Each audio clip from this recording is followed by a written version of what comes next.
Hey guys, just want to give a quick overview of what the second visit email is going to look like that has the final design in it. So in Arizona, this has already been rolled out, and reps are currently doing it this way. In all the rest of the markets, it's going to be rolled out pretty soon. So this is good to kind of know what it's going to look like and what the experience for the customer is going to be like. So you're going to, at the end of your first visit, when you schedule the site survey, make note of what day that site survey is, and schedule right then and there. Schedule a second visit with the customer 5 to 7 days after the site survey day. And SunEdison has promised that they'll get the final design done, in less time than that. And they actually send it to your email. This doesn't go to the customer's email; it goes straight to your email, the sales rep. And so this is what the email, similar to what it's going to look like. So it says on the top left, it says action required for this person. So that's what it looks like. And then it says, hi Scott. So it's talking to you, the sales rep. It says this document package for the final design presentation with the homeowner, blank blank, for the site blank.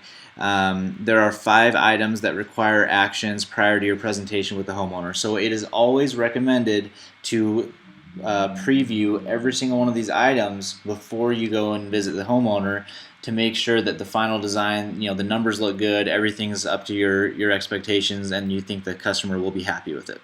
If not, then you'll want to call corporate, ASAP, and get another redesign going. So, okay.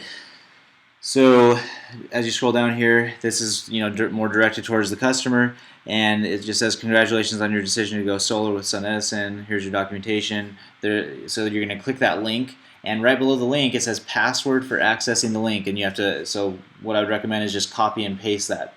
Copy that password, and then click on the link, and then just paste it in the password spot, so you don't have to remember all the random letters and numbers. So we're going to go ahead and click into this link. Oh, whoops. I just did exactly what I told you not to. Go into it. So let me copy this password. Whoops. There we go. Copy. And this is what the link, when you open it up, is going to look like. It's going to ask immediately for the password, so I'll paste that. So I've already been messing around with this specific account, so that's why it says on final design and contract, it says it's 77% done. It'll say 0% done at the beginning, and as you start going through the steps, it'll automatically update. So this new platform is really, really cool and user-friendly. You can even go back to the previous steps that were already completed. So I'm going to click Site Survey here, and it actually opens up some frequently asked questions, and you can go through that with customers. This whole thing is really designed for the customer, and they did a really good job with it. So I'm going to click Final Design and Contract, and on the left-hand side here, none of these will be checked yet if this is your first time going into it. But since I've already gone through this for practice, that's why a bunch of these are already checked. So the welcome, it just has a quick letter to the customer. You can read through that with them if you want. At the bottom there, it has the contact information for customer service. Push option 2 if you have any questions. Our customer service can help you out. So there's a proposal. The next thing on the list is the proposal. On the bottom right corner here, there's a little square with all those arrows coming out of it, so you can click that if you want to go full screen. Or on the top right of this proposal, there's that little download button, so you can download it and email it to them or print it out or whatever you want. Okay, so this is going to look exactly like the original proposal looked like. The only thing that's going to be different is the numbers. So the numbers that are on this one are completely solid numbers. They're rock solid. The proposal numbers are estimates.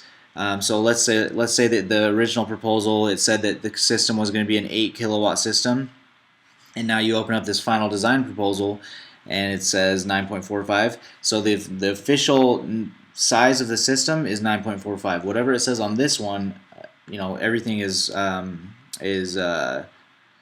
are solid numbers. So the solar production, everything. So you'll go through all that. So I would definitely review this before you talk to the customer. Make sure that you think it looks good. Make sure you don't, check for any mistakes, whatever. They should be pretty accurate, but it's always good to double check it. Okay, the next step is the final contract. So I've already filled this out, and so it's just giving me the overview now. It won't let me go back in to redo it, but It's exactly like the first contract that the customer signed. So it's just a DocuSign. You'll just push start, and then you start pushing next, and then click to sign, click to sign, click to sign, and then push finish. So that's all you have to do. But I would definitely review that, like I said, before you go to the customer's house in case there's something unexpected.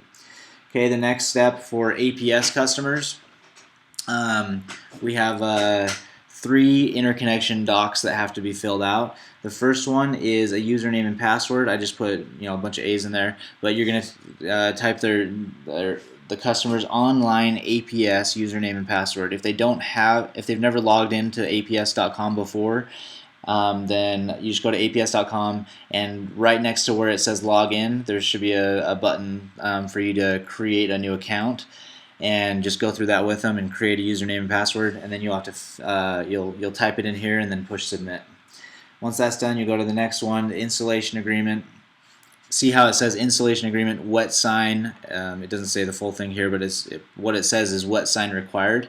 So it says please download, print, and sign this document. So you have 2 options if you're doing APS.